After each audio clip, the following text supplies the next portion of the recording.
बिस्मिल्लाहिर्रहमानिर्रहीम। अस्सलाम वालेकुम नाजरीन।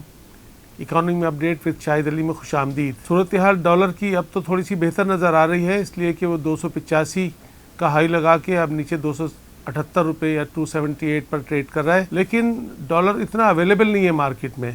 ओपन मार्केट में तो शायद 300 रुपये में भी बड़ी मुश्किल से मिल रहा है डॉलर, और अभी तक लोग कंफर्टेबल नहीं है, इसलिए कि जब से मूडीज़ ने हमारी क्रेडिट रेटिंग जो है वो बहुत डाउन कर दी है, और उससे वो क्रेडिट रेटिंग कर दी है पाकिस्तान की जो डिफ़ॉल्ट करने वाले कंट्रीज़ की होती है, उसकी वजह से एक पैनिक फैल गया है मार्केट में। दूसरी तरफ बहुत सारे लोग जो है वो इस तरह की बातें कर रहे हैं कि जनाब IMF के जो ये डील की अभी तक हमें खुशखबरियाँ सुनाई जा रही हैं, उनमें शायद हकीकत इतनी है नहीं, इसलिए कि बार बार अगर आप एक बात करें और वो बात पूरी ना हो तो लोगों को फिर उसमें शक व शुबात बढ़ते जाते हैं।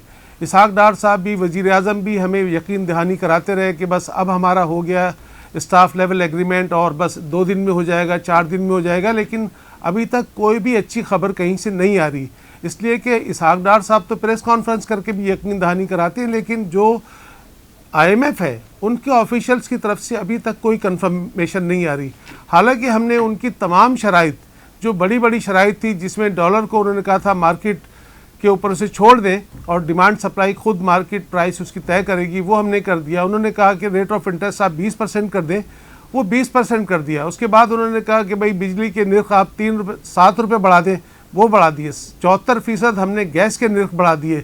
इसके अलावा एक नई शर्त उन्होंने अब लगा दी कि जो सर्कुलर डेट के ऊपर जो इंटरेस्ट है उसको भी आप प्राइस में इनकॉर्पोरेट करके और 3.83 रुपये फ़ी यूनिट जो है बिजली का रेट भी बढ़ा दें, वो शर्त भी हमने मान ली। इसके बाद उन्होंने कहा जी GST जो है 18% कर दें, वो भी मान ली। फिर उन्होंने कहा 170 अरब के नए टैक्सेस लगाए, वो भी लगा दिए। अब प्रॉब्लम ये है कि एक शर्त जो है कि वो आप अपने फ्रेंडली कंट्रीज से कंफर्मेशन, रिटन कंफर्मेशन लाएं कि वो आपको पैसे दे देंगे, वो शायद एक तो रुकी हुई है। दूसरी बात यह है कि कुछ और अगर कोई ऐसी बात है कि जिसको ये डिस्क्लोज नहीं करना चाहते, इसलिए कि 2 शराइत और भी थी। उसमें एक शर्त ये थी कि जो ग्रेड 17 से 22 तक के जो अफसरान हैं उनके एसेट जो है वो पब्लिक होने चाहिए, और दूसरी शर्त इसके अलावा ये थी कि जो अपोजिशन है उसका कंसेंट भी आप शामिल करें। तो लेकिन इसको ये पब्लिकली बताना नहीं चाहते। अब पता नहीं चल रहा कि वो कौन सी बात है जिस पर कि ये अभी तक रुकी हुई है सारी कार्रवाई, और हम जो है मुसलसल जो है वो परेशानी में घिरते जा रहे हैं। अब जितनी पहले LCs रुकी थी, कुछ रिलीज़ हुई, लेकिन नई LCs के जो हमारा माल आ गया है पोर्ट पे जनाब 5000 से ज़्यादा कंटेनर फंसे हुए हैं। इसके अलावा फर्दर इंपोर्ट सारी उसको रोक दिया गया है, और फैक्ट्रीज़ बंद होती जा रही हैं। जब फैक्ट्रीज़ बंद होंगी और साथ में ये कि रॉ मटेरियल नहीं आएगा और जनाब खाने पीने की अशिया भी फिर आहिस्ता आहिस्ता जाहिर है कि उसके स्टॉक ख़त्म होने लगेंगे, तो ये सूरत हाल तो बहुत ख़तरनाक होती जाएगी। इस वक्त हमें चाहिए ये था कि वज़ीर ख़जाना और वज़ीर आज़म साहब कौम को सच बताएं। अब वो कतर तशरीफ़ लेके गए हैं, लेकिन वहाँ से भी कोई ख़बर नहीं आई है कि क्या वजूहात हैं। दूसरी तरफ इंटरेस्ट रेट बढ़ने से हमने आपको बताया था कि फ़िलहाल जो इस साल के जो उनके रिज़ल्ट्स आए हैं, चूँकि जितने हमारे बैंक्स हैं इनका जो फाइनेंशियल ईयर होता है वो कैलेंडर ईयर होता है, यानी इनका जनवरी से दिसंबर होता है। तो इस साल के प्रॉफिट्स तो उन्होंने बहुत अच्छे दिखाए, लेकिन जैसा हमने पिछले प्रोग्राम में आपको बताया था कि जब इंटरेस्ट रेट बढ़ता है तो बैंकों के स्प्रेड तो बढ़ जाते हैं, उनकी आमदनी बज़ाहिर बढ़ जाती है, इसलिए कि वो डिपॉजिटर्स को बहुत कम रेट देते हैं और जो कमा रहे होते हैं वो बहुत ज़्यादा होता है। लेकिन दूसरी तरफ ये होता है कि जो कारोबारी हजरात जिन्होंने कर्जे लिए हुए होते हैं, जब इतना हाई इंटरेस्ट रेट होगा और इकोनॉमी श्रिंक होगी, जब कारोबार बंद होने लगेंगे तो वो डिफ़ॉल्ट करने शुरू कर देते हैं। तो इस चीज़ के पेश नज़र अब ये बात हो रही है कि जो नॉन परफॉर्मिंग लोन है, जो डिफ़ॉल्ट हैं, उनका रेट बढ़ जाएगा। उसकी वजह से बैंकों के मुनाफा जो है वो उसके अंदर चला जाएगा।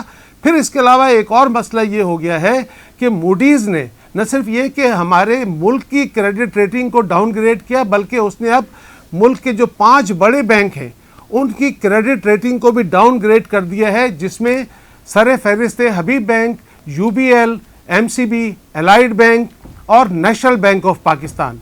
इसलिए कि हमारे जो ये बड़े बैंक हैं, ये ज़्यादातर जो इनका पैसा है डिपॉजिट्स का, उसमें से 85% जो है वो गवर्नमेंट ऑफ पाकिस्तान बोरो करती है थ्रू स्टेट बैंक।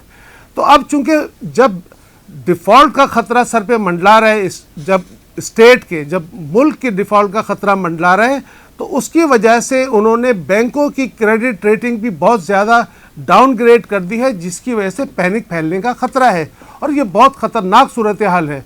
हमने पहले भी बताया था कि देखिए, हमारी जो मिनिस्ट्री थी वह जब वो निगोशिएट कर रही थी तो उन्हें बहुत सारे मसलों पर चले, उनकी आपने बात मान ली, लेकिन जो इंटरेस्ट रेट था इस पर उन्हें डट जाना चाहिए था, इस पर आर्गू करना चाहिए था कि इसलिए कि जो हमारे यहाँ इन्फ्लेशन है वो डिमांड पुल इन्फ्लेशन नहीं है, बल्कि वो कॉस्ट पुश इन्फ्लेशन है।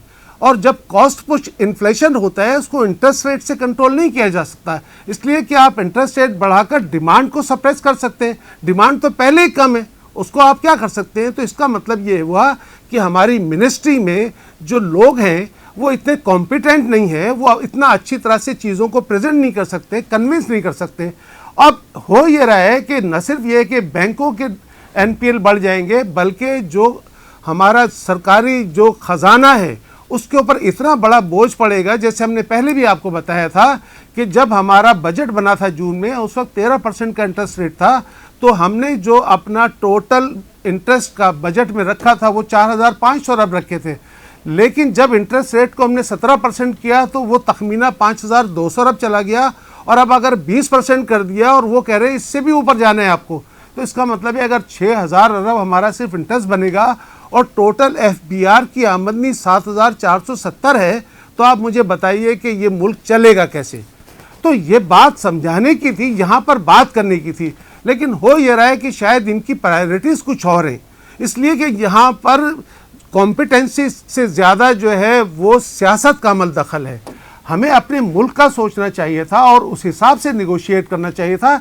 जबकि आईएमएफ ये कहता है कि भाई आप अमीरों से टैक्स लें, गरीबों को रिलीफ दें, तो आप मुझे बताएं कि जब इंटरेस्ट रेट बढ़ा देंगे उसकी वजह से जब चीज़ें महंगी शुरू हो जाएंगी, जब इन्फ्लेशन कंट्रोल में नहीं आएगा तो गरीब तो और बढ़ जाएंगे। तो बात सारी ये होती है कि कॉम्पिटेंसी जहाँ दिखानी थी वहाँ नहीं दिखाई गई, बल्कि कुछ चीज़ों को छुपाया जा रहा है। हर रोज़ कहा जाता है कि बस आज हो जाएगा, कल हो जाएगा, ऐसा होता हुआ नज़र नहीं आ रहा। तो इसलिए अभी मुसलसल ख़तरात बढ़ रहे हैं। अब बताइए कि अगर यहाँ पर अशियाए खुर्दोनोश की कमी आ गई और रमज़ान आने वाला है, उसके साथ साथ अगर बेरोज़गारी भी बढ़ेगी तो फिर ये मुल्क कैसे चलेगा। साथ ही इलेक्शन जो है डिक्लेयर किए जा रहे हैं, उसका एक अलग पैनिक खड़ा हुआ है। तो इन तमाम सूरत हाल में हमें बहुत ही प्रोफेशनल, बहुत संजीदा और बहुत समझदार टीम की ज़रूरत थी, जो बेहतरीन अंदाज से निगोशिएट करती।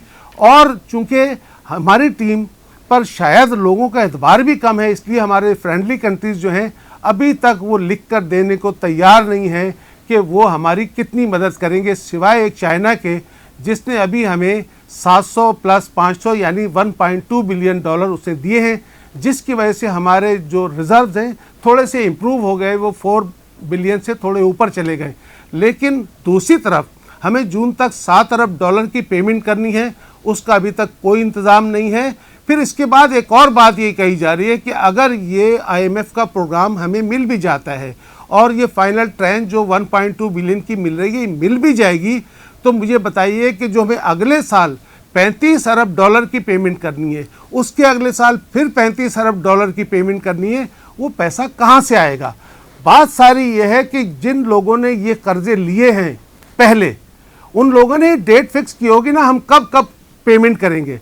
तो जो पेमेंट का शेड्यूल बनाया था, क्या उसके लिए हमने कोई तैयारी की थी, या ये सिर्फ हवा में सब कुछ काम करते रहे कि हम कर्जे लेते रहे और ये समझते रहे कि जब आएगा तब देखा जाएगा। देखिए, इस तरह कोई दुनिया का मुल्क काम नहीं करता। हम अगर दूसरे मुल्कों की मिसाल सामने रखें, 1975 तक वियतनाम में अमेरिका जंग लड़ रहा था। 20 साल तक जिस कौम ने अमेरिका से जंग लड़ी, जहाँ एक ईंट सलामत नहीं बची थी, जब जंग बंदी हुई, उस मुल्क ने जब अपना काम शुरू किया, उस कौम ने जिस तरह मेहनत की, उनके लीडरों ने जितनी ईमानदारी के साथ और जितनी बेहतरीन तरीके से पॉलिसीज़ बनाई, उसका नतीजा ये हुआ कि 1990 में उनकी एक्सपोर्ट 14 अरब डॉलर की थी और उस वक्त पाकिस्तान की एक्सपोर्ट भी 14 अरब डॉलर की थी। आज हमारी पूरे साल की जो एक्सपोर्ट है वो 25 अरब डॉलर है और वियतनाम की सिर्फ एक महीने की एक्सपोर्ट 25 अरब डॉलर है। आप अगर दूसरी तरफ सिंगापुर को अगर उसकी मिसाल हम लेते हैं, जब वो 1965 में वो मुल्क आज़ाद हुआ तो उस मुल्क की आबादी सिर्फ 16.5 मिलियन लोग थे वहाँ पर, और साथ ही उस मुल्क में कोई नेचुरल रिसोर्सेज नहीं थे। ज़मीन इतनी कम थी कि रिहाइश के लिए काबिल नहीं थी, बल्कि उसको मलेशिया ने ख़ास तौर पे अलग कर दिया था कि ये एक बिला वजह का बोझ है, उसे अलग कर दिया उन्होंने। उस मुल्क में आज भी पीने का पानी मलेशिया से आता है। लेकिन आप सोचिए, एक बेहतरीन लीडरशिप जो ली क्वान की थी, उसने उस मुल्क के साथ जो किया, जिस तरह उसने अपनी कौम को लीड किया, उन्होंने अपनी आबादी बढ़ाने के लिए दुनिया भर से बेहतरीन लोगों को दावत दी और आबादी वो 1.6 मिलियन से 5.6 पर ले गए। फिर उनके पास ज़मीन की किल्लत हुई तो समंदर को उन्होंने भरकर रिक्लेम कर ज़मीन बढ़ा ली। फिर इंडस्ट्रियलाइजेशन किया, टेक्नोलॉजी में आगे बढ़े और आज वो दुनिया की अमीर तरीन कौम बन गए। पाकिस्तान को अल्लाह ताला ने जितने रिसोर्सेज दिए हैं, आप सोचें, उन रिसोर्सेज का तो तस्वर भी वो नहीं कर सकते।